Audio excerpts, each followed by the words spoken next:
Hello friend. मैं कंचन आपका अपने चैनल पे बहुत बहुत स्वागत करती हूँ। और आज हम अध्याय 10 में पढ़ेंगे वायुमंडलीय परिसंचरण तथा मौसम प्रणालियाँ। तो आइए इस अध्याय को हम देखते हैं। अध्याय 9 में हमने अध्ययन किया था धरातलीय तापमान या कहें कि पृथ्वी की उष्ण बजट के बारे में। आइए देखिए इसमें हम लोग क्या पढ़ते हैं।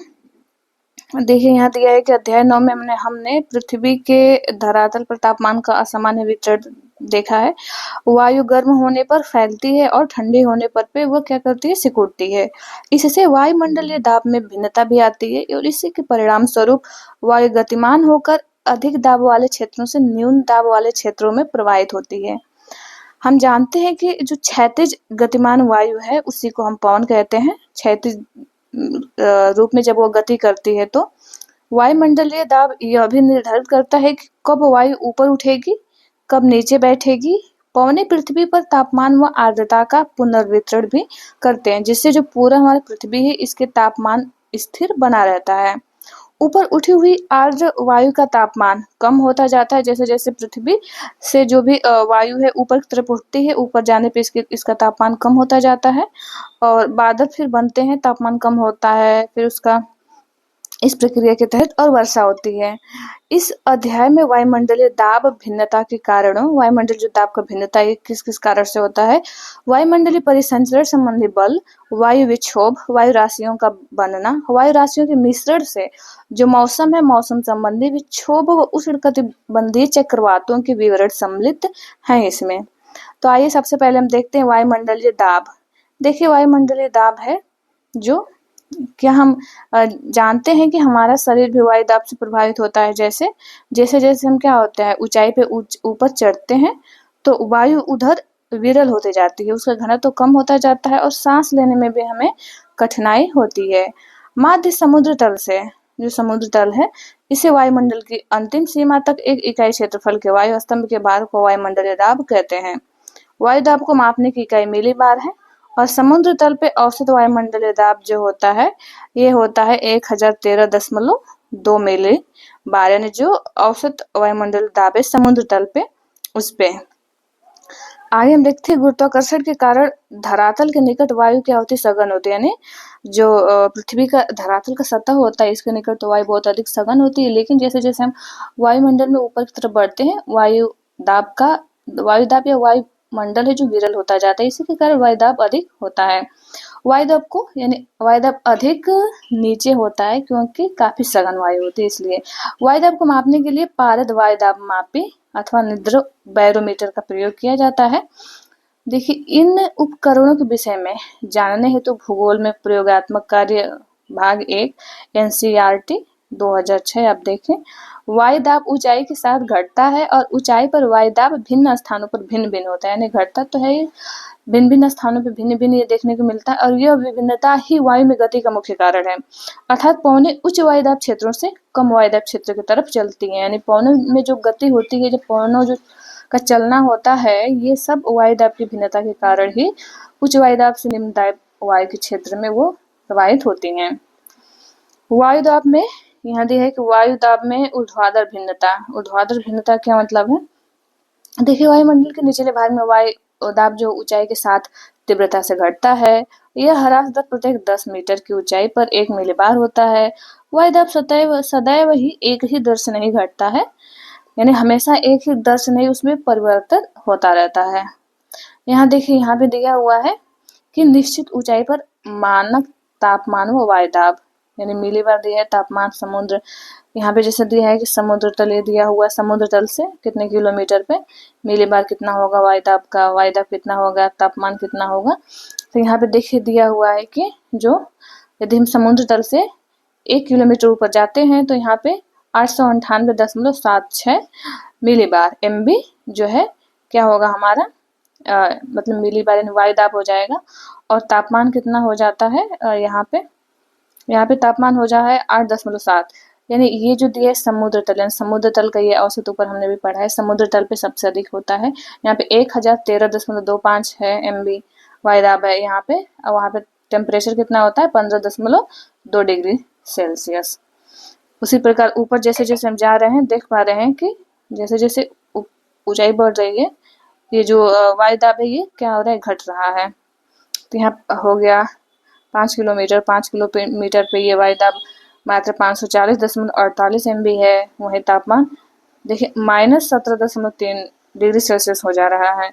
10 किलोमीटर के ऊपर, 10 किलोमीटर ऊपर ये देखिए -49.7 डिग्री सेल्सियस में ये पहुंच जा रहा है। तापमान भी घट रहा है वहाँ पे ऊपर जाने पे, और जो वायुदाब है ये भी यहाँ पे घट रहा है।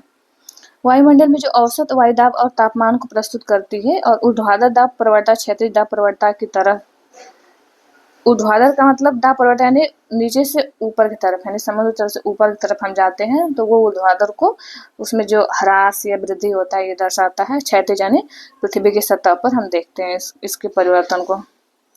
जैसे देखिए यहाँ दिया हुआ है कि ऊर्ध्वाधर दाब प्रवणता जो होते हैं क्षैतिज दाब प्रवणता से अधिक होती है। यानी ऊपर से नीचे की तरफ जो प्रवणता हमें देखने को मिलता है क्षैतिज से, यानी पृथ्वी की सरफेस पे जो होता है इसकी अपेक्षा ये ऊर्ध्वाधर क्या होता है, बहुत अधिक होता है। आगे हम देखते हैं यहाँ दिया है कि इसके विपरीत दिशा में कार्यरत गुरुत्वाकर्षण बल से यह संतुलित हो जाती है, और अतः ऊर्ध्वाधर पवनें अधिक शक्तिशाली नहीं होती हैं। वायुदाब का क्षैतिज वितरण देखते हैं वायुदाब का। यहाँ दिया है कि पवनों की दिशा व वेग के संदर्भ में देखें तो वायुदाब में अल्प अंतर भी अत्यधिक महत्वपूर्ण होता है। वायुदाब के क्षैतिज वितरण का अध्ययन समान अंतराल पर खींची गई समदाब रेखाओं द्वारा किया जाता है। समदाब रेखाएं वे रेखाएं हैं जो कि समुद्र तल से एक समान वायुदाब वाले स्थानों को मिलाती हैं।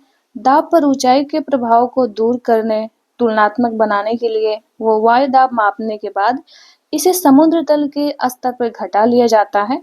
साथ ही साथ समुद्र तल जो होता है यहाँ पे वायुदाब वितरण मौसम मानचित्रों में दिखाया जाता है।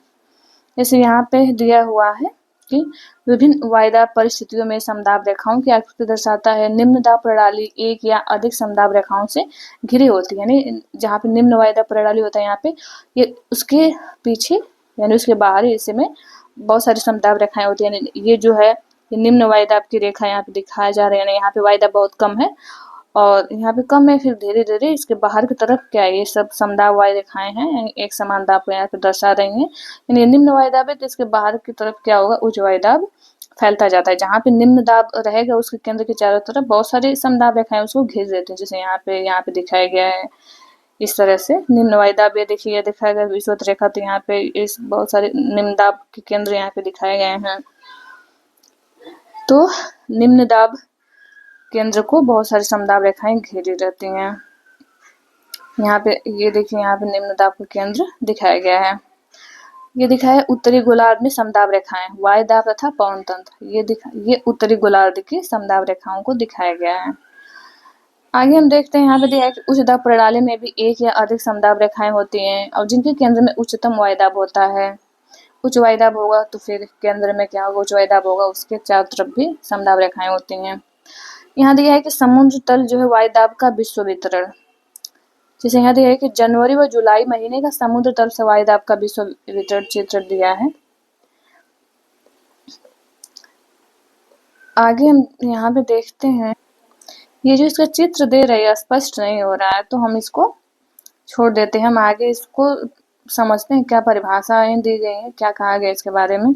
जैसे यहाँ दिया है कि विषुवत वृत्त के निकट वायुदाब कम होता है, क्यों? क्योंकि वहाँ पे तापमान बहुत अधिक होता है, सूर्य की किरणें सीधी पड़ती हैं और इसे विषुवतीय निम्न वायुदाब का हम क्षेत्र इसको कहते हैं। इक्वेटोरियल लो प्रेशर के ये जोन हो जाएगा के नाम से इसको जाना जाता है। और 30 डिग्री उत्तरी और 30 डिग्री दक्षिणी अक्षांशों के साथ साथ उच्च दाब क्षेत्र पाए जाते हैं जिन्हें उपोष्ण उच्च वायुदाब क्षेत्र कहा जाता है।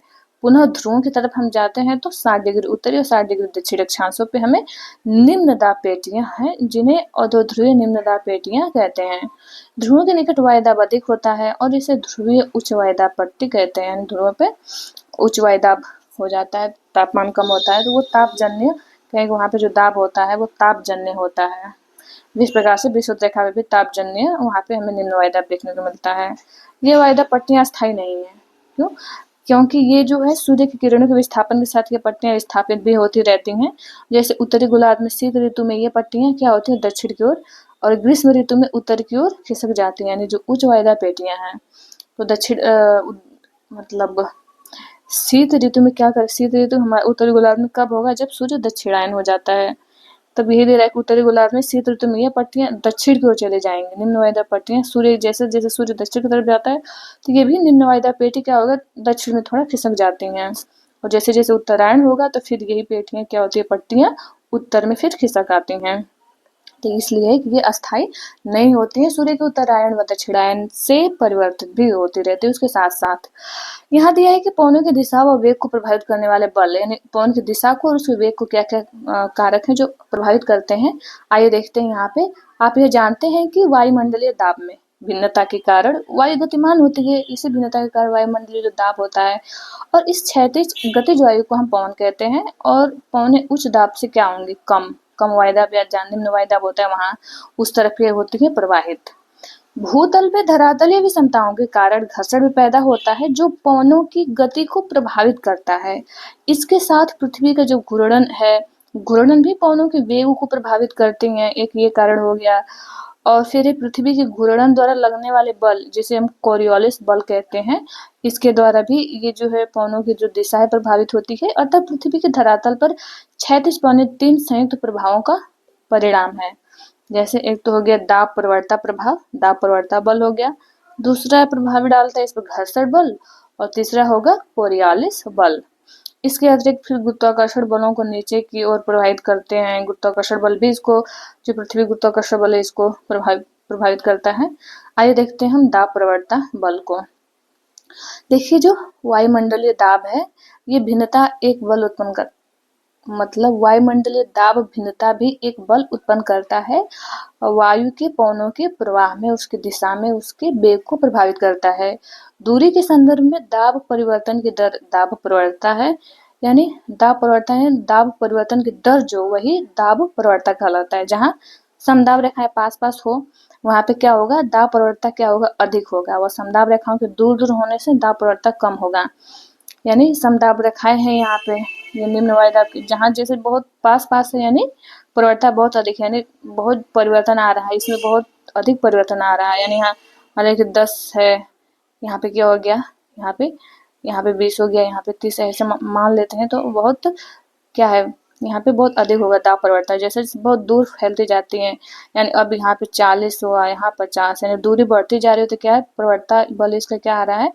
कम हो रहा है। यानी इतने बड़ी दूरी को मात्र 10 का अंतर दर्शा रहा है, लेकिन यहाँ पे इतनी कम दूरी को ही दर्शा रहा है। यानी यहाँ पे प्रवणता अधिक है, और जैसे जैसे इतनी दूरी बढ़ती जा रही है तो प्रवणता कम है। तो वही यहाँ पे दिया है कि दाब प्रवणता जहाँ पे रेखाएं पास पास होती हैं वहाँ पे दाब प्रवणता अधिक होता है, जहाँ पे समदाब रेखाएं दूर दूर होती हैं वहाँ पे दाब प्रवणता बल कम होता है। यही है दाब प्रवणता बल।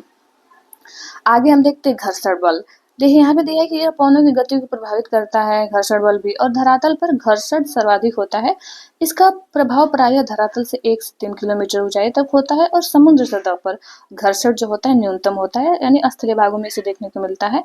अगला बल है कोरियोलिस बल।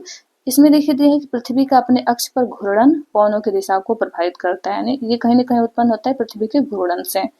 सन 1844 में फ्रांसीसी वैज्ञानिक ने इसका विवरण प्रस्तुत किया, और इसी पर इस बल को कोरियोलिस बल इन्होंने कहा। इस प्रभाव से पवनें उत्तरी गोलार्ध में अपनी मूल दिशा से दाहिने तरफ और दक्षिणी गोलार्ध में बाएं तरफ विक्षेपित हो जाती हैं। जब पवनों का वेग अधिक होता है तब विक्षेपण भी अधिक होता है। कोरियोलिस बल अक्षांशों के कोण के सीधा अनुसमानुपात में बढ़ता है, ध्रुवों पर सर्वाधिक और विषुवत वृत्त पर अनुपस्थित होता है। यानी कोरियोलिस बल जो होता है ध्रुवों पे सबसे अधिक होता है, वह विषुवत वृत्त पे या विषुवत रेखा पे ये अनुपस्थित होता है। देखिए कोरियोलिस बल दाब प्रवणता के समकोण पे कार्य करता है, और दाब प्रवणता बल समदाब रेखाओं के समकोण पर। यानी कोरियोलिस बल दाब प्रवणता बल के समकोण पे काम करेगा, और दाब प्रवणता बल समदाब रेखाओं के समकोण पे। जितने दाब प्रवणता अधिक होगी पवनों का वेग उतना ही अधिक होगा, पवनों की दिशा उतनी ही अधिक विक्षेपित होगी, और इन दो बलों के एक दूसरे से समकोण पर होने के कारण निम्न दाब क्षेत्रों में पवनें इसी के इर्द गिर्द बहती हैं। विषुवत वृत्त पर कोरियोलिस बल शून्य होता है, और पवनें समदाब रेखाओं के समकोण पर बहती हैं, अतः निम्न दाब क्षेत्र और अधिक गहन होने के बजाय पूरित हो जाते हैं। यही कारण है कि विषुवत वृत्त के निकट उष्णकटिबंधीय चक्रात नहीं बन पाते, क्योंकि वहां पे जो कोरियोलिस बल होता है वो अनुपस्थित होता है इस वजह से। आगे है वायु दाब व पवनें। आइए देखते हैं पवनों का वेग, उनकी दिशा, पवनों को उत्पन्न करने के कौन कौन से कारक हैं। देखिए यहाँ पे एक सारणी दिया है, चक्रवात तथा प्रति चक्रवात में पवनों की दिशा का प्रारूप। यानी चक्रवात में और प्रति चक्रवात में क्या होगा। चक्रवात जो हम जानते हैं कि निम्न वायुदाब का केंद्र होता है, उसके केंद्र में निम्न वायुदाब होता है और बाहर से अंदर की तरफ हवाएं प्रवाहित होती हैं। देखिए यहाँ देखिए दाब पद्धति, ये देखिए केंद्र में दाब की दशा, पवन की दिशा का प्रारूप क्या होगा। जैसे यहाँ पे चक्रवात हो गया तो क्या होगा, बीच में जो निम्न वायुदाब होगा। अब चक्रवात दो क्षेत्रों में हमें देखने को मिलते हैं, एक तो उत्तरी गोलार्ध में उत्पन्न होने वाले चक्रवात, एक होते हैं दक्षिणी गोलार्ध में उत्पन्न होने वाले चक्रवात। देखिए जो उत्तरी गोलार्ध में चक्रवात होते हैं ये घड़ी की सुई की दिशा के विपरीत चलते हैं, यानी एंटी क्लॉकवाइज चलते हैं उत्तरी गोलार्ध में जो चक्रवात होते हैं, जो साइक्लोन होते हैं। यहीं पर जो चक्रवात होते हैं दक्षिणी गोलार्ध में, ये घड़ी की सुई की दिशा के अनुरूप चलते हैं, यानी क्लॉकवाइज चलते हैं दक्षिणी गोलार्ध में।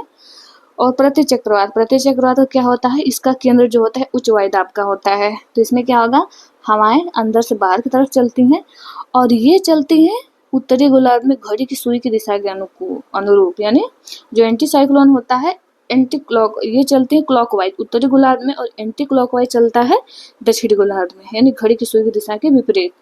तो ये मुख्य इसकी विशेषता है चक्रवात और प्रति चक्रवात की। आगे हम देखते हैं और पवनों को प्रभावित करने वाले कौन कौन से बल हैं। देखिए पृथ्वी की सतह से 2 से 3 किलोमीटर की ऊंचाई पर जो ऊपरी वायुमंडल होता है उसमें तो पवनें धरातलीय घर्षण के प्रभाव से मुक्त ही होती हैं और मुख्यतः दाब परिवर्तता तथा कोरियोलिस बल से नियंत्रित होते हैं। यानी ऊपर चल जाते हैं तो घर्षण बल तो एकदम समाप्त हो जाते हैं, यहाँ पे दाब परिवर्तता बल व कोरियोलिस बल ये दोनों ही उसको कंट्रोल करते हैं।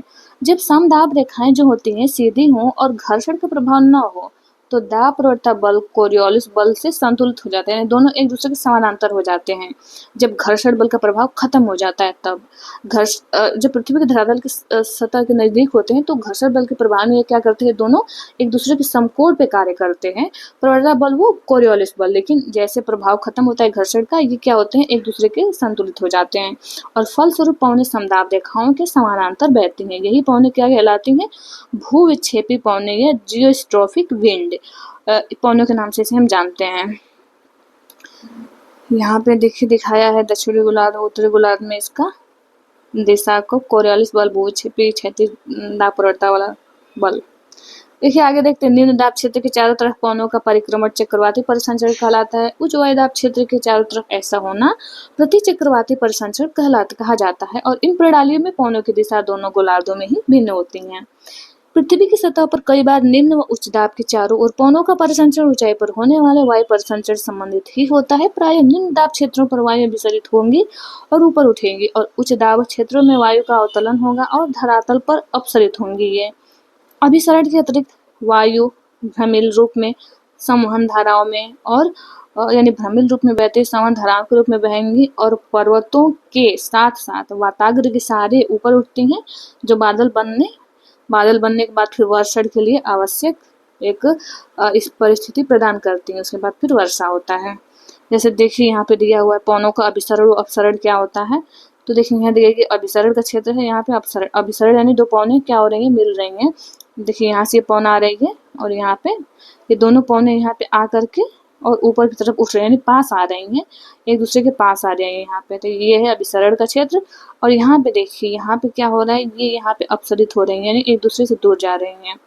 यानी यहाँ पे निम्न वायुदाब के क्षेत्र की वजह से यहाँ पे क्या हो रहा है, पवनें पास आकर के ऊपर उठ रही हैं, तो ऊपर यहाँ पे ऊपर वाला क्षेत्र जो होता है अपसरण का क्षेत्र है और यहाँ पे जो पवनें यहाँ ऊपर वायुमंडल में अभिसरण का क्षेत्र है, यहाँ से नीचे उतर रही हैं। यानी नीचे जहाँ पे अभिसरण हो रहा है उसके ऊपर अपसरण होगा और जहाँ पे ऊपर अभिसरण है उसके नीचे अपसरण, यानी एक दूसरे के विपरीत स्थिति देखने को मिलेगी नीचे और ऊपर इसके। तो यही परिसंचरण हमें देखने को मिलता है। देखिए यहाँ दिया है कि वायुमंडल का सामान्य परिसंचरण कैसे होता है वायुमंडल में। देखिए जो भूमंडलीय पवनें हैं, पवनों का प्रारूप मुख्यतः निम्न बातों पर निर्भर है। पहला है वायुमंडलीय ताप में अक्षांशीय भिन्नता हो गया, दूसरा है वायुदाब पट्टियों की उपस्थिति, तीसरा है वायुदाब पट्टियों का सौर किरणों के साथ विस्थापन, महासागरों व महाद्वीपों का वितरण तथा पृथ्वी का घूर्णन। ये सारे बल क्या है, इन सब बातों पे निर्भर करता है। जो भूमंडलीय पवनें हैं इन सब कारकों पे। देखिए, वायुमंडलीय पवनों के प्रवाह प्रारूप को वायुमंडलीय सामान्य परिसंचरण भी कहा जाता है और यह वायुमंडलीय परिसंचरण महासागरीय जल को भी गतिमान करता है कहीं न कहीं, जो पृथ्वी की जलवायु को भी प्रभावित करता है। और सामान्यतः परिसंचरण का एक क्रमिक विवरण चित्र इसमें 10.6 में प्रस्तुत है, इसको हम देखते हैं अभी। देखिए, यहाँ दिया है कि उच्च सूर्यातप व निम्न वायुदाब होने से अंतर उष्णकटिबंधीय अभिसरण क्षेत्र यानी ITCZ पर वायु संवहन धाराओं के रूप में उठती है। यानी यहाँ पे सूर्यातप उच्च होता है भूमध्य रेखा पे या विषुवत रेखा पे, और यहाँ पे निम्न वायुदाब का भी क्षेत्र हो जाता है। तो यहाँ पे क्या होती है, एक यहाँ पे वायु संवहन धाराओं के रूप में ऊपर की तरफ उठती हैं। उष्णकटिबंधों से आने वाले पवनें इन निम्न दाब क्षेत्र में अभिसरण करती हैं और अभिसरित वायु संवहन कोष्ठों के साथ ऊपर उठ जाती है और यह क्षोभ मंडल के ऊपर 14 किलोमीटर की ऊंचाई तक ऊपर चढ़ती है और फिर ध्रुवों की तरफ प्रवाहित होने लगती है। ऊपर उठ के वहां पे यहाँ से अभिसरित होकर ऊपर इसका आरोहण होता है, फिर ऊपर वहां अभिसरण और अवरोहित होकर के वो इधर उत्तर और दक्षिण गोलार्ध में वो मुड़ जाती है ध्रुवों की तरफ। इसके परिणाम स्वरूप लगभग 30 डिग्री उत्तर व 30 डिग्री दक्षिणी अक्षांश पर वायु एकत्रित हो जाती है, यहाँ पे एकत्रित होती है और इस एकत्रित वायु का यहाँ पे अवतलन होता है और यही क्या होता है, उपोष्ण उच्च वायुदाब यहाँ पे बनता है। तो ये जो दाब कटिबंध बनता है उपोष्ण दाब कटिबंध, ये होता है गतिजनित दाब कटिबंध पेटे। देखिए, अवतलन का एक कारण ये है कि जब वायु 30 डिग्री उत्तरी व दक्षिणी अक्षांश पर पहुंचती है तो यह ठंडी भी हो जाती है और धरातल के निकट वायु का अपसरण होने लगता है और यह विषुवत वृत्त की ओर पूर्वी पवनों के रूप में वहीं से क्या होती है, पूर्वी व्यापारिक पवनों के रूप में प्रवाहित होती हैं। देखिए, विषुवत वृत्त जो है इसके दोनों तरफ से प्रवाहित होने वाली पूर्वी पवनें अंतर उष्णकटिबंधीय अभिसरण क्षेत्र जो ITCZ होता है, और ये होता है इंटरट्रॉपिकल कन्वर्जेंस जोन।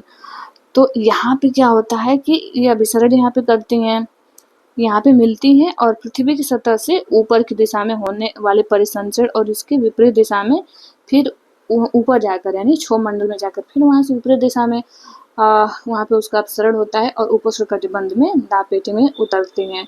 जैसे यहाँ पे देखिए इस चित्र में दिया हुआ है, देखिए यहाँ इसको हम देखते हैं, इसी परिसंचरण को कोस्ट सेल कहते हैं। इस प्रकार के हमें 3 सेल यहाँ पे देखने को मिलेगा वायुमंडल में। उष्णकटिबंधीय क्षेत्र में ऐसे कोष्ठ को हैडल कोष्ठ यानी पहला जो कोष्ठ बन रहा है इसे हम हैडली सेल या हैडली कोष्ठ कहते हैं और मध्य अक्षांशीय वायु परिसंचरण में ध्रुवों से प्रभावित होने वाले ठंडी पवनों का यहाँ पे अवतलन होता है और उपोष्ण उच्च वायुदाब कटिबंध क्षेत्रों का निर्माण होगा। यहाँ पे देखिए तीनों दिया है, तीनों सेल को। यहाँ पे ये देखिए ये हेडल सेल का निर्माण कर रहे हैं, यहाँ पे ये हो गया हेडली सेल और यहाँ पे हो रहा है, यहाँ पे ये उतर रहे हैं पौने, इधर इसी तरह से इधर वाले पौने यहाँ पे उतरेंगे। तो यहाँ पे जो बनेगा फेरल सेल बनेगा यहाँ पे, और ये हो गया हमारा ध्रुवीय। तो देखिए यहाँ पे दिया है 0 डिग्री, ये हो गया, यहाँ से क्या होती है अंतर उष्णकटिबंध यानी ये ITCZ ये वाला क्षेत्र हो गया और यहाँ पे क्या होती है तापमान बहुत कम अधिक होता है तो यहाँ पे धाराएं पवनी संवहन के रूप में ऊपर की तरफ उठती है, संवहन धारा के रूप में गर्म होकर यहाँ पे उठती हैं, फिर यहाँ से क्या होती हैं इधर मुड़ जाती हैं उत्तरी दक्षिण ध्रुवों की तरफ। पुनः यहाँ पे ठंडी हो जाती हैं, भारी होने की वजह से 30 डिग्री अक्षांश के पास क्या होती है यहाँ पे ये हवाएं उतरती हैं उसी प्रकार से। तो ये हो गया हमारा उष्णकटिबंधीय अभिसरण क्षेत्र हो गया। यहाँ पे ये उपोष्ण उच्च वायुदाब का क्षेत्र हो गया इस तरह से। यहाँ पे अधोध्रुवीय या उपध्रुवीय निम्न दाब का क्षेत्र ये हो गया हमारा ध्रुवीय, ये उत्तरी ध्रुवीय या ध्रुवीय कोष्ठ बन गया। तो यही हो गया। यहाँ पे देखिए दिया है हेडल कोष्ठ हो गया, हेडली सेल, फिर ये हो गया फेरल सेल और ये हो गया हमारा ध्रुवीय सेल। तो यही 3 परिसंचरण हमें मुख्य रूप से देखने को मिलता है और इसी प्रकार से इन्हीं के कारण हमें दाब कटिबंधों का निर्माण इसमें देखने को मिलेगा। यहाँ से जो उपोष्ण उच्च वायुदाब क्षेत्र होगा यहीं से उत्तरी पूर्वी व्यापारिक पवनें चलती हैं विषुवत रेखा की तरफ, दोनों गोलार्धों में देखने को मिलेगा। यहाँ से हमें पछुआ पवनें उत्पन्न होंगी, इधर चलेंगी पछुआ पवनें, पछुआ पवनों के लिए जिम्मेदार है ये। और ये हो गया ध्रुव, यानी यहाँ पे क्या होता है निम्न वायुदाब, यहाँ पे उच्च वायुदाब होता है क्योंकि तापमान बहुत कम होता है। तो यहाँ पे ध्रुवों पे, और यहाँ हमने 2 देख लिया उष्णकटिबंधीय ये वाला क्षेत्र, ये दोनों ताप जनित उत्पन्न होते हैं यानी तापमान के द्वारा, और ये दोनों गति द्वारा पृथ्वी की गति के कारण ये दोनों जो अधोध्रुवीय निम्न दाब क्षेत्र उपोष्ण उच्च वायुदाब क्षेत्र ये दोनों उत्पन्न होते हैं। ये होते हैं पृथ्वी की गति जन्य ये वायुदाब पेटियां होती हैं। आगे हम देखते हैं आगे दिया है कि जो धरातल है, धरातल पे ये पौने पछुआ पौनों के नाम से जानी जाती हैं और यह कोस्ट फेरल कोस्ट यानी पछुआ पौने वहां से उत्पन्न होंगे और ये फेरल कोस्ट के नाम से जानी जाती हैं। ध्रुवीय अक्षांशों पर ठंडी सघन वायु का ध्रुवों पर अवतलन होता है और मध्य अक्षांशों की ओर ध्रुवीय पौनों के रूप में प्रवाहित होती हैं। इस कोष्ठ को ध्रुवीय कोष्ठ कहा जाता है। ये 3 कोष्ठ कहलाते हैं। 3 कोष्ठ वायुमंडल के सामान्य परिसंचरण का प्रारूप निर्धारित करते हैं और तापीय ऊर्जा का निम्न अक्षांशों से उच्च अक्षांशों में स्थानांतरण सामान्य परिसंचरण को बनाए रखता है। वायुमंडल का सामान्य परिसंचरण महासागरों को भी कहीं न कहीं प्रभावित करता है। वायुमंडल में बृहद पैमाने पर चलने वाली पवनें धीमी तथा अधिक गति की महासागरीय धाराओं को भी प्रभावित करती हैं। महासागर वायु को ऊर्जा व जलवाष्प प्रदान करते हैं और यह अंतर संबंध महासागरों के विशिष्ट क्षेत्रों पर अपेक्षाकृत धीमे होते हैं।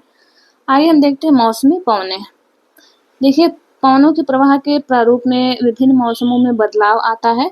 यह बदलाव अत्यधिक तापमान, पवन व वायुदाब पट्टियों के विस्थापन आदि के कारण होता है और ऐसे विस्थापन का सबसे अधिक स्पष्ट प्रभाव विशेषकर दक्षिण पूर्व एशिया में मानसून पवनों के बदलाव में हम देख सकते हैं। यहाँ पे जैसे दिया है कि वायुमंडल का सामान्य परिसंचरण और उसका महासागरों पर प्रभाव क्या पड़ता है, यानी वायुमंडल का देखते हैं महासागरों पर क्या प्रभाव पड़ता है। देखिए यहाँ दिया है कि वायुमंडल के सामान्य परिसंचरण के संदर्भ में देखें तो जो प्रशांत महासागर है इसका गर्म ठंडा होना अधिक महत्वपूर्ण है। मध्य प्रशांत महासागर की गर्म जल धाराएं दक्षिणी अमेरिका के तट की ओर प्रभावित होती हैं और पेरू धारा है, पेरू की ठंडी जल धारा होती हैं, इसका स्थान ले लेती हैं और पेरू के तट पर इन गर्म धाराओं की उपस्थिति एल नीनो कहलाता है। यानी ये जो पेरू के तट पे जो गर्म जल धारा उत्पन्न होती है इसको हम एल नीनो कहते हैं और एल नीनो घटना का मध्य प्रशांत महासागर और ऑस्ट्रेलिया के वायुदाब परिवर्तन से बहुत गहरा संबंध होता है। प्रशांत महासागर पर वायुदाब में यह परिवर्तन दक्षिणी दोलन कहलाता है। इन दोनों यानी दक्षिणी दोलन बदलाव व एल नीनो इसी की संयुक्त घटना को हम कहते हैं एनसो के नाम से हम जानते हैं। जिन वर्षों में एनसो शक्तिशाली होता है उस समय क्या होता है, विश्व में बृहद मौसम संबंधी भिन्नताएं देखने को मिलती हैं। जब एनसो शक्तिशाली हो जाता है तो बहुत सारे मौसमी बदलाव देखने को मिलते हैं और दक्षिणी अमेरिका के पश्चिमी तट जो होता है बिल्कुल शुष्क तट पे भारी वर्षा होती है, बहुत भारी वर्षा होती है जब एनसो शक्तिशाली होता है। यानी दक्षिणी दोलन और एल नीनो दोनों शक्तिशाली होते हैं तो जो अमेरिका का पश्चिमी शुष्क तट होता है यहाँ पर काफी अधिक वर्षा हो जाती है और ऑस्ट्रेलिया और कभी कभी भारत भी अकालग्रस्त यानी इधर सूखा पड़ जाता है और चीन में भी बाढ़ आ जाती है। इन घटनाओं के ध्यानपूर्वक आकलन से संसार के अन्य भागों की जो मौसम संबंधी भविष्यवाणी है के रूप में इनका प्रयोग किया जाता है। यानी कहीं न कहीं ये वायुमंडलीय परिसंचरण भी वहाँ के जलवायु को, वहाँ के मौसम को प्रभावित करते हैं या महासागरीय धाराओं को भी प्रभावित करते हैं। तो मतलब प्रत्यक्ष रूप से महासागरीय धाराएं ही प्रभावित होकर के वहाँ के मौसम को प्रभावित कर देती हैं। देखिए, मानसून के विषय में विस्तार पूर्वक हम लोग भौतिक पर्यावरण कक्षा 11 एनसीईआरटी में उसमें भौतिक पर्यावरण पढ़ेंगे। यहाँ पे सामान्य परिसंचरण प्रणाली से भिन्न या अन्य स्थानीय विसंगतियाँ नीचे वर्णित है, जैसे कि वहाँ पे स्थानीय पौने हैं ये भी, तो वहाँ पे क्या करते हैं, प्रभावित करते हैं आसपास के मौसम को। जैसे भूतल के गर्म और ठंडे होने से भिन्नता तथा दैनिक व वार्षिक चक्रों के विकास से बहुत सी स्थानीय क्षेत्रीय पवनें भी प्रभावित होती हैं। उसी में से आ जाता है स्थल व समुद्री समीर, जैसे पहले वर्णित थे। जैसे उष्मा के अवशोषण तथा स्थानांतरण में स्थल और समुद्र में भिन्नता पाई जाती है, यानी दिन के समय स्थल भाग जो होता है ये बहुत अधिक गर्म हो जाता है सागर की अपेक्षा, अतः स्थल पर हवाएं गर्म ऊपर उठती हैं और निम्न दाब क्षेत्र बन जाता है स्थल भाग, जबकि समुद्र अपेक्षाकृत ठंडे रहते हैं और उन पर उच्च वायुदाब क्षेत्र बना रहता है। तो क्या होगा, उच्च वायुदाब से स्थलीय भाग पे निम्न दाब वायु की तरफ दाब पे हवाएं सागर से स्थल की तरफ प्रवाहित होने लगती हैं। यही दिया है कि इससे समुद्र से दिन के दौरान पर्वतीय प्रदेशों में यहाँ पे है कि ये हवाएं क्या होती हैं, स्थल की ओर दाब प्रवणता उत्पन्न होती है और पवनें समुद्र से स्थल की तरफ समुद्र समीर के रूप में प्रवाहित होती हैं। रात्रि में एकदम यही उल्टा हो जाता है, इसका विपरीत हो जाता है। यानी अब क्या होगा, जो स्थल भाग होता है समुद्र के अपेक्षा जल्दी ठंडा हो जाता है और दाब प्रवणता स्थल से समुद्र की तरफ होने लगता है। तो अब स्थल समीर प्रवाह मानी स्थलीय समीर चलने लगता है, यानी स्थल से क्या होगा, समुद्र की तरफ हवाएं प्रभावित होंगी। यानी देखिए यहाँ पे ये दिखाया गया है, यहाँ पे समुद्र समीर यानी ये स्थल है, ये समुद्र है, ये दिन का दिखा रहा है। यहाँ दिन में ये गर्म है तो यहाँ से क्या होगा, यहाँ पे निम्न वायुदाब है, इधर से हवाएं क्या होंगी, इधर की तरफ चल रही हैं सागरीय समीर, ये से कहते हैं समुद्र समीर। इसी प्रकार ये है रात्रि, ये रात्रि का समय है, यहाँ पे हवाएं क्या होंगी, यहाँ पे रात में बहुत जल्दी स्थल भाग ठंडा हो जाएगा, ये ठंडा हो गया है अब यहाँ से क्या होगी, हवाएं इधर की तरफ प्रवाहित होंगी। ये होगी स्थल समिति से स्थलीय समिति कहते हैं। ये चीजें भी प्रभावित करती हैं। यही स्थानीय कारक इसमें है पर्वत व घाटी पवने भी।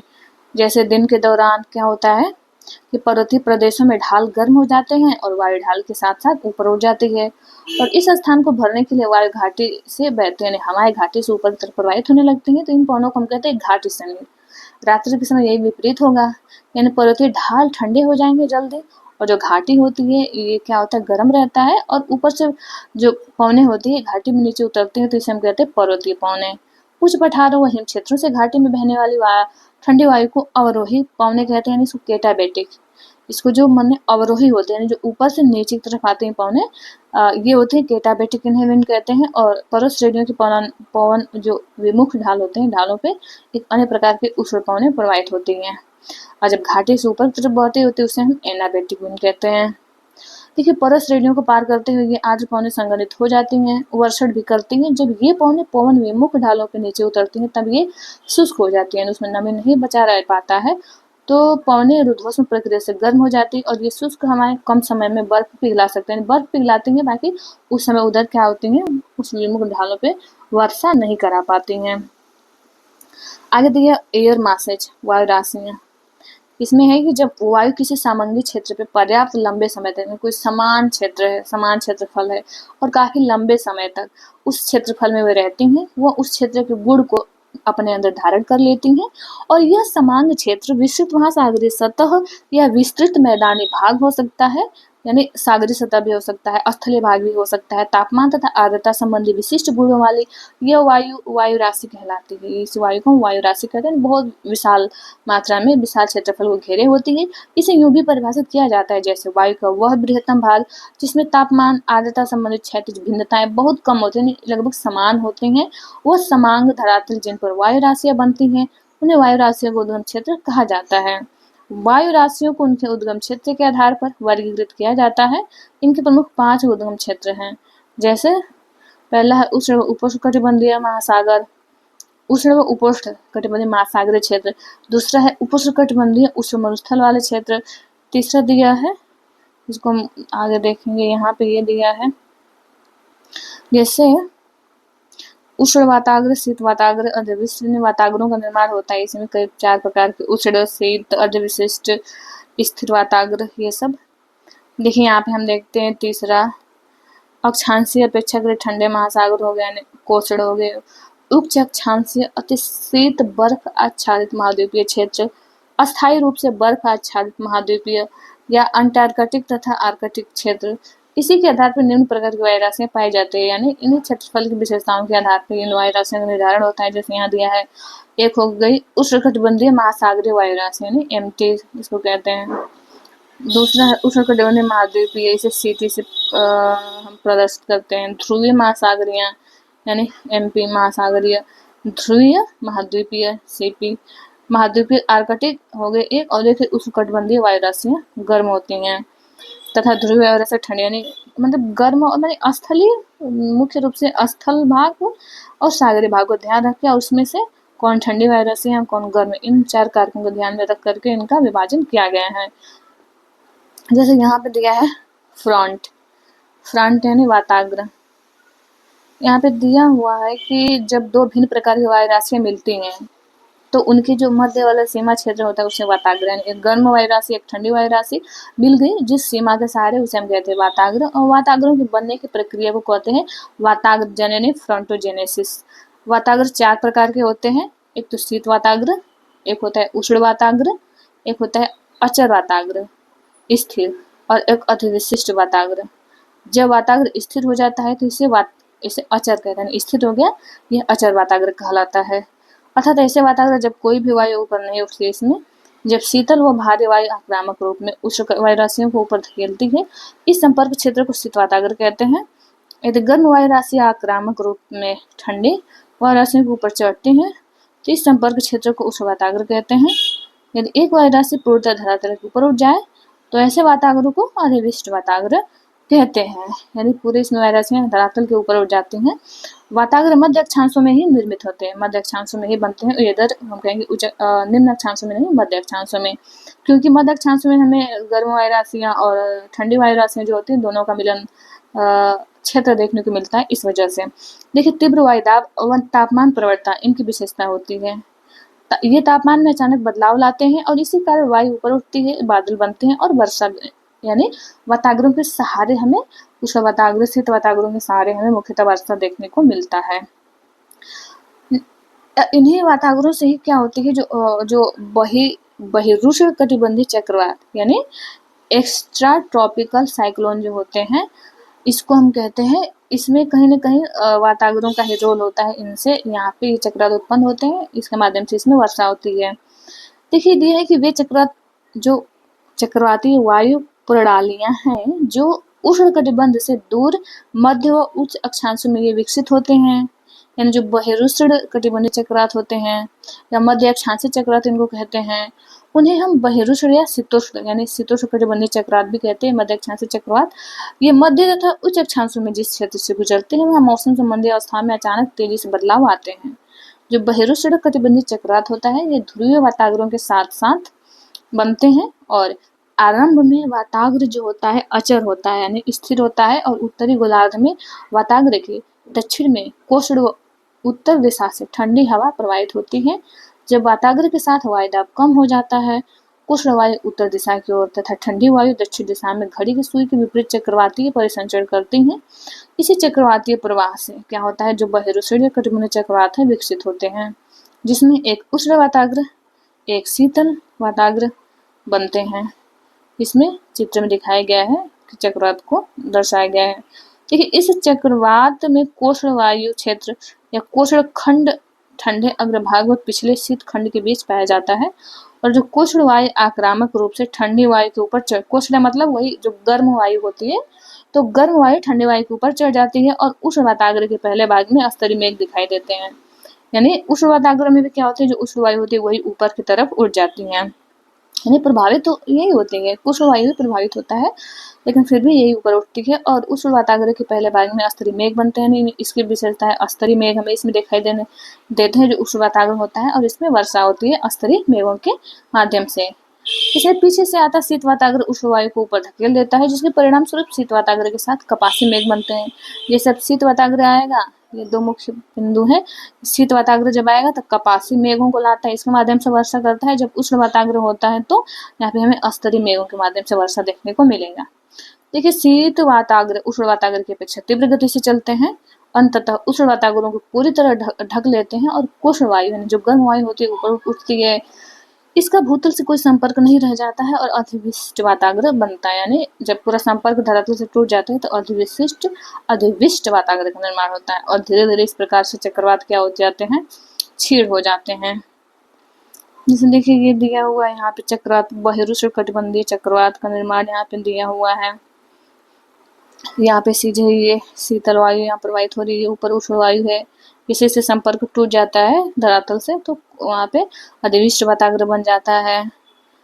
इसमें क्या होता है जब इसमें शीत वाताग्रों के सहारे जब वर्षा होती है तो उसका ढाल क्या होता है काफी अधिक होता है। उष्ण वाताग्र का ढाल काफी धीमा होता है तो दूर तक वर्षा होता है, लंबे समय तक वर्षा होता है। शीतोष्ण वाताग्र यानी शीत वाताग्र की अपेक्षा उष्ण वाताग्र में वर्षा जो होता है काफी लंबे समय तक होता है, धीरे धीरे बहुत दूर क्षेत्रों तक प्रभावित करता है। यहाँ दिया हुआ है कि जो धरातल होता है, धरातल तथा ऊंचाई पर वायु परिसंचरण की प्रक्रियाओं में निकट का अंतर संबंध होता है और बहिरुष्ण कटिबंधीय चक्रवात उष्ण कटिबंधीय चक्रवात से कई प्रकार भिन्न भी होते हैं। जैसे यहाँ दिया है कि जो बहिरुष्णीय कटिबंधीय चक्रवात सामान्य शीतोष्ण चक्रवात, ठीक है।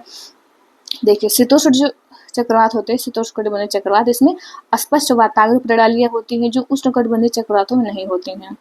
ये विस्तृत क्षेत्रफल पर फैले होते हैं, इनकी उत्पत्ति जल व स्थल दोनों पर होती है, जबकि जो उष्ण कटिबंधीय चक्रवात होते हैं केवल समुद्र में उत्पन्न होते हैं। वहीं जो शीतोष्ण कटिबंधीय चक्रवात होते हैं स्थल व सागर दोनों पे उत्पन्न होते हैं और स्थलीय भागों में पहुंचने पर ये नष्ट हो जाते हैं जो उष्ण कटिबंधीय चक्रवात होते हैं। जो बहिरुष्ण कटिबंधीय चक्रवात है ये उष्ण कटिबंधीय चक्रवात की अपेक्षा विस्तृत क्षेत्रों में प्रभावित होता है। यानी जो शीतोष्ण कटिबंधीय चक्रवात होता है उष्ण कटिबंधीय चक्रवातों से काफी उनका क्षेत्रफल बड़ा होता है। उष्णकटिबंधीय चक्रवातों में पवनों का वेग अपेक्षाकृत तीव्र होता है, यानी इसमें पवनों के वेग बहुत अधिक होता है। ये काफी विनाशकारी भी होते हैं। उष्णकटिबंधीय चक्रवात ये चलते हैं पूरब से पश्चिम के चलते हैं, जबकि जो बहिरुष्णकटिबंधीय चक्रवात होते हैं ये चलते हैं पश्चिम से पूर्व की दिशा में, यानी ये पछुआ पवनों के प्रभाव में बहते हैं ये, और ये उष्णकटिबंधीय चक्रवात बहते हैं व्यापारिक पवनों के प्रभाव में चलते हैं। आगे दिया है विशेषता उष्णकटिबंधीय चक्रवात के बारे में। देखिए यहाँ दिया है कि उष्णकटिबंधीय चक्रवात आक्रामक तूफान हैं जिनकी उत्पत्ति उष्णकटिबंधीय क्षेत्रों के महासागरों पर होती है और ये तटीय क्षेत्रों की तरफ गतिमान होते हैं। ये चक्रवात आक्रामक पवनों के कारण विस्तृत विनाश, अत्यधिक वर्षा और तूफान लाते हैं। ये चक्रवात विध्वंसक प्राकृतिक आपदाओं में से एक हैं। हिंद महासागर में ये चक्रवात, अटलांटिक महासागर में हरिकेन के नाम से, पश्चिम प्रशांत और दक्षिणी चीन सागर में टाइफून और पश्चिमी ऑस्ट्रेलिया में विली विलीज के नाम से जाने जाते हैं। उष्णकटिबंधीय चक्रवात उष्णकटिबंधीय महासागरों में उत्पन्न और विकसित होते हैं। इनकी उत्पत्ति और विकास के लिए अनुकूल परिस्थितियां हैं क्या, जैसे बृहद समुद्री सतह होना चाहिए, क्योंकि ये मुख्यतः समुद्री सतहों पर उत्पन्न होते हैं, और जहाँ का तापमान 27 डिग्री सेल्सियस से भी अधिक होना चाहिए। कोरियोलिस बल का होना अनिवार्य है। ऊर्ध्वाधर पवनों की गति में अंततः कम हो, कमजोर निम्न दाब क्षेत्र यानी निम्न स्तर का चक्रवाती परिसंचरण का होना, और समुद्री तल तंत्र पर ऊपरी अपसरण हो वहां पे। चक्रवातों को और अधिक विध्वंसक करने वाली ऊर्जा संघनन प्रक्रिया द्वारा ऊंचे कपासी स्तरीय मेघों से कहीं न कहीं प्राप्त होती है। तो इस तूफान के केंद्र को घेरे रहते हैं कौन से ऊंचे कपासी स्तरीय मेघ। समुद्र से लगातार आर्द्रता की आपूर्ति से ये तूफान अधिक प्रबल होते हैं और स्थल पे पहुंचकर क्या करते हैं, वर्षा कराएंगे। आर्द्रता की आपूर्ति रुक जाती है, यानी आर्द्रता सागर पे रहते तब तक पूरी होती है, और मतलब स्थल भागों में जैसे प्रवेश करने लगते हैं आर्द्रता खत्म हो जाता है, धीरे धीरे क्या होने लगते हैं, स्थल पे जाकर छेद होने लगते हैं। वह स्थान जहाँ उष्णकटिबंधीय चक्रवात तट को पार करके जमीन पर पहुंचते हैं तो वहाँ वो कहलाता है, इसका चक्रवात का लैंडफॉल कहलाता है, यानी वहां से लैंडफॉल कहलाता है, यानी इसमें गिरावट आने लगती है, कमजोर होने लगता है उष्णकटिबंधीय चक्रवात। ये चक्रवात जो प्रायः 20 डिग्री उत्तरी अक्षांश से गुजरते हैं उनकी दिशा अनिश्चित होती है और ये अधिक विध्वंसक होते हैं। देखिए एक विकसित जो उष्णकटिबंधीय चक्रवात होता है इसकी जो संरचना होती है, इसका ऊर्ध्वाधर क्रमिक विवरण जो चित्र है 10.10 में दर्शाए गए, देखते हैं इसको अभी हम लोग। एक विकसित उष्णकटिबंधीय चक्रवात की विशेषता इसके केंद्र के चारों तरफ प्रबल सर्पिल यानी स्पाइरल पवनों का परिसंचरण है। इसकी आंख जो आई होता है, आई कहा जाता है, इसके बीच में होता है, और इस परिसंचरण प्रणाली का व्यास जो होता है 150 से 250 किलोमीटर तक होता है, यानी इसका व्यास जो होता है ना, बहिरुष्ण कटिबंधीय चक्रवात से अपेक्षा इसका व्यास कम होता है, इससे बड़े होते हैं वो मध्य अक्षांशीय जो चक्रवात होते हैं, लेकिन ये अधिक उसकी अपेक्षा बहुत ज्यादा विध्वंसक होता है। यहाँ पे दिया हुआ है चित्र, इसमें जैसे दिया है कि ये इसका आंख है, ये आई वाल होगी इसकी, यहाँ पे जो होता है निम्न वायुदाब का क्षेत्र होता है, यानी निम्न वायुदाब उच्च वायुदाब, क्योंकि यहाँ पे पवनें अवतलित होती हैं, और ये है इसका चक्षु भित्ति यानी आई वाल। यहाँ पे वर्षा मेघ, कपासी मेघ इसमें देखने को मिलते हैं, इसमें माध्यम से वर्षा होती है। तूफान यहाँ पे दिया हुआ है। देखिए उष्णकटिबंधीय चक्रवातों की विशेषता दिया है कि जो इसका केंद्रीय होता है, जो इसका केंद्रीय भाग होता है, इसका जो चक्षु क्षेत्र बिल्कुल शांत होता है, जहाँ पे पवनों का अवतलन है, ऊपर से नीचे पवनें अवतलित होती है। यहाँ पे जो अक्ष होता है, अक्षु या चक्षु कह सकते हैं आँख, तो अक्षु के चारों तरफ अक्षुभित्ति होती है, आईवाल होता है, जहाँ पे वायु का प्रबल व वृत्ताकार रूप में आरोहण होता है। आरोहण यानी यहाँ पे पवनें ऊपर उठती हैं, यहाँ पे अवरोहण होता है, चक्षु में यानी नीचे उतरते हैं। यह आरोहण क्षोभ सीमा की ऊंचाई तक पहुंचता है और इसी क्षेत्र में पवनों का वेग अधिकतम होता है, यानी आईवाल में, जो कि 250 किलोमीटर प्रति घंटा तक होता है। इन चक्रवातों से हम देखें उष्णकटिबंधीय चक्रवातों से, तो इनसे क्या होता है, मूसलाधार वर्षा होती है, चक्रवातों की आंख से रेन बैंड विकृत होते हैं, कपासी वर्षा बादल की पंक्तियां बाहरी क्षेत्र की ओर विस्थापित हो सकते हैं, और इनका व्यास बंगाल की खाड़ी, अरब सागर, हिंद महासागर पर 600 से 1200 किलोमीटर के बीच होता है। यह परिसंचरण प्रणाली धीमी गति से 300 से 500 किलोमीटर तक प्रतिदिन की दर से आगे बढ़ते हैं। ये चक्रवात तूफान तरंग उत्पन्न करते हैं, तटीय निम्न इलाकों को जलप्लावित कर देते हैं। ये तूफान स्तर पर धीरे धीरे छेड़ होकर खत्म हो जाते हैं। आगे हम देखते हैं तड़ी झंझा और टॉर्नेडो। देखिए अन्य विध्वंसक स्थानीय तूफान तड़ी झंझा तथा टॉर्नेडो हैं। ये अल्प समय के लिए रहते हैं, अपेक्षाकृत कम क्षेत्रफल तक सीमित होते हैं, परंतु जो टॉर्नेडो होते हैं यानी बहुत तो होते हैं तूफान, लेकिन काफ़ी कम समय तक और सीमित क्षेत्रफल को कवर करते हैं, परंतु आक्रामक होते हैं। तटीय झंझा जो होते हैं ये उष्ण आर्द्र दिनों में प्रबल संवहन के कारण बनते हैं। तटीय झंझा एक पूर्ण विकसित कपासी वर्षीय मेघ होता है जो कि गरज और बिजली उत्पन्न करके बरसता है। जब यह बादल अधिक ऊंचाई तक चले जाते हैं या जहाँ तापमान शून्य से भी कम रहता है तो इससे ओले भी कहीं पड़ने लगते हैं, ओलावृष्टि भी होती है। आर्द्रता कम होने पर ये तटीय झंझा धूल भरी आंधियां भी लाते हैं। तटीय झंझा की विशेषता उष्ण वायु का प्रबल ऊर्ध्वाधर प्रवाह है जिसके कारण बादलों का आकार बढ़ता है और ये अधिक ऊंचाई तक पहुंचते हैं, जिसके कारण वर्षण भी होता है वहां पे। तत्पश्चात नीचे की तरफ वात प्रवाह, पृथ्वी पर ठंडी वायु व वर्षा लाते हैं। भयानक तटीय झंझा से कभी कभी वायु आक्रामक रूप में हाथी के सूंड की तरफ सर्पिल अवरोहण भी करते हैं और इसमें केंद्र पर अत्यंत कम वायुदाब यानी निम्न वायुदाब होता है। तो ये क्या होते हैं, ये बहुत ही व्यापक रूप से भयंकर और विनाशकारी होते हैं और इस परिघटना को कहा जाता है टॉर्नेडो। टॉर्नेडो सामान्यतः मध्य अक्षांश में उत्पन्न होते हैं और समुद्र पर टॉर्नेडो को जल स्तंभ या वाटर स्पोर्ट्स कहते हैं हम इसको। ये आक्रामक तूफान वायुमंडलीय ऊर्जा वितरण में भी भिन्नता के व्यवस्थित होने की अभिव्यक्ति है।